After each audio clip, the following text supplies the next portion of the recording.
Y así damos inicio a nuestro segundo bloque de hoy, y en este caso charlando con la ingeniera Florencia Abram de la empresa GEAR, sucursal Lincoln, sobre un tema muy importante que es el cuidado de nuestras pasturas.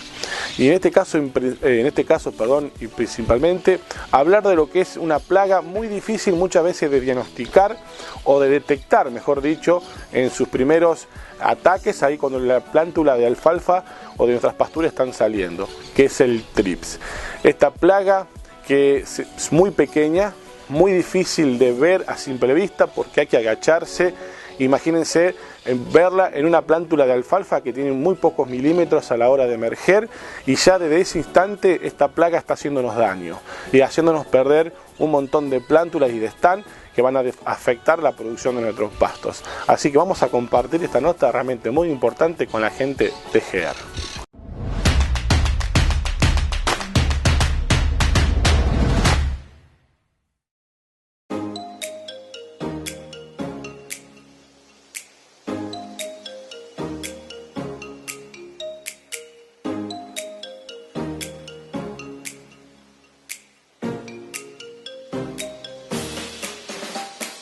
Últimamente estuvimos recibiendo algunas consultas, obviamente ya arrancó todo lo que es la siembra de las pasturas, entre ellos la alfalfa. Esta zona es muy tambera, así que la alfalfa es bastante importante, y los trips pueden llegar a generar un daño bastante interesante en los cultivos de la alfalfa, sobre todo en la etapa de la implantación, ¿no?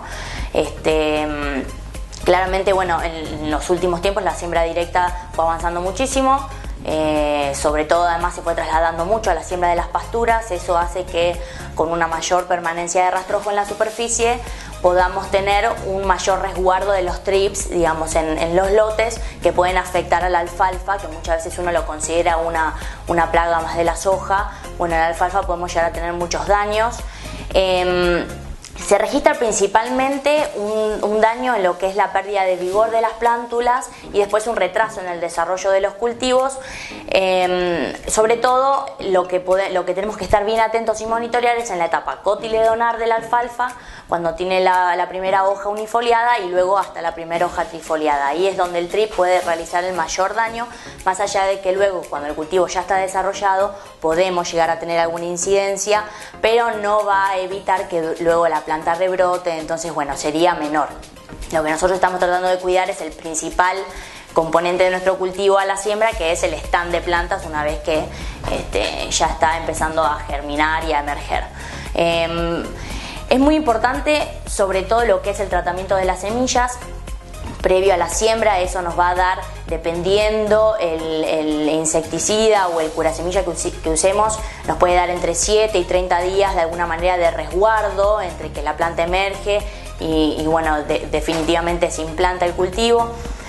Sin embargo, no tenemos que dejar de monitorearlo, ¿no? Pero es una forma muy importante de empezar a prevenir los problemas del trip antes de tener que luego acudir a apagar un fuego, digamos. Por lo general, lo que pasa es que el trip genera como una raspadura en las hojas o en los cotiledones. Se dice que los trips raen las hojas, y eso afecta justamente todo lo que es el desarrollo de la plántula, porque bueno, nos está quitando superficie fotosintética una vez que tenemos las hojas y demás. Entonces, bueno, es importante mantener un cierto control. Se puede ver sobre todo que las plantas empiezan a tornarse más grisáceas, y ahí es una forma bien visual de empezar a ver el problema. Luego, obviamente, hay que ir viéndolo más de cerca, sobre todo controlando, si podemos, la cantidad de trips que tenemos por plántula. Se estima más o menos que el umbral es de 2 trips por plántula para hacer un control químico una vez que ya tenemos el problema. Es decir, primero intentamos prevenir el problema con un curasemilla, y luego, si no tenemos, o sea, obviamente que hay que seguir monitoreando, y si no hicimos el control terápico o lo hicimos y estamos teniendo un problema igual, hacemos un control químico. Los terápicos que podemos usar para la semilla principalmente son imidacloprid o tiametoxam. Nosotros, por ejemplo, acá en GEAR tenemos Cruiser de Syngenta, que con unos 500 centímetros cúbicos cada 100 kilos de semilla estamos teniendo un buen resguardo para el trip. Y luego, una vez que ya tenemos el problema en el cultivo, podemos controlar con bifentrin o con clorpirifos. Siempre hay que tener un cierto equilibrio, porque obviamente que hay controladores biológicos de la plaga, pero bueno, ya se sabe que con 2 trips o estás teniendo una importante cantidad de trips en la plántula, bueno, hay que sacrificar un poco a los controladores biológicos y aplicar algún piretroide o algo que bueno, va a exterminar con todo. Y después lo que se suele hacer también es de alguna manera un control cultural, que sería retrasar un poco la fecha de siembra, lo cual digamos, haría que el trip se desarrolle en etapas más frías, digamos, cuando ya estamos entrando en temperaturas más bajas, y eso desaceleraría el desarrollo del ciclo de vida del trip, haciendo que quizás el avance de la plántula le gane a la población de trips. No sé si se entiende bien. Pero bueno, es muy importante siempre hacer un buen monitoreo. Uno a veces no está muy acostumbrado a hacer el seguimiento de esta plaga en la soja, en la alfalfa, perdón.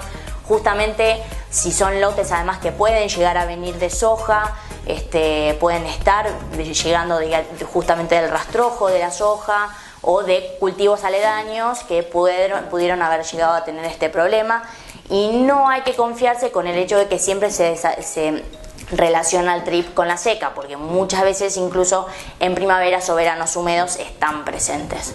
Así que bueno, hay que estar atentos, monitorear, para eso están los ingenieros agrónomos, y bueno, siempre mejor prevenir que curar, así que el control terápico de las semillas es recomendable. Sí, bueno, justamente digamos, puede haber un ataque al principio cuando se está implantando el cultivo, pero siempre hay que seguirlo la alfalfa, porque podemos llegar a tener problemas más adelante. En esos casos ya directamente el control que se tendría que hacer es químico, pero justamente lo que hacen al raer las hojas, estamos teniendo pérdida de digamos, de superficie fotosintética. Entonces siempre es importante. Lo que no va a evitar es que luego la planta rebrote y demás, o sea, pero siempre es importante que nuestro cultivo esté saludable, ya sea por evitar que haya enfermedades o plagas como los trips que pueden generar un daño en la producción de materia seca, obviamente. Es muy pequeño, por eso siempre todo lo que es, hay que estar bien atento a lo que es la coloración de las hojas. Eso es como un primer indicio que nos puede llegar a dar. Lo que pasa es que eso no te puede dar un parámetro de cuántos trips estás teniendo por plántula, que ese es el umbral que se está manejando. Después, una vez que el ingeniero está un poco más canchero, puede llegar a relacionar un poco la coloración de las plántulas con la cantidad de trips, de plántulas o de la planta ya grande, digamos, desarrollada. Pero bueno, hay que agacharse y revisar, y bueno, de alguna manera, quizás con algún instrumento que nos permita ver mejor, podemos llegar a controlar la cantidad de trips que tenemos.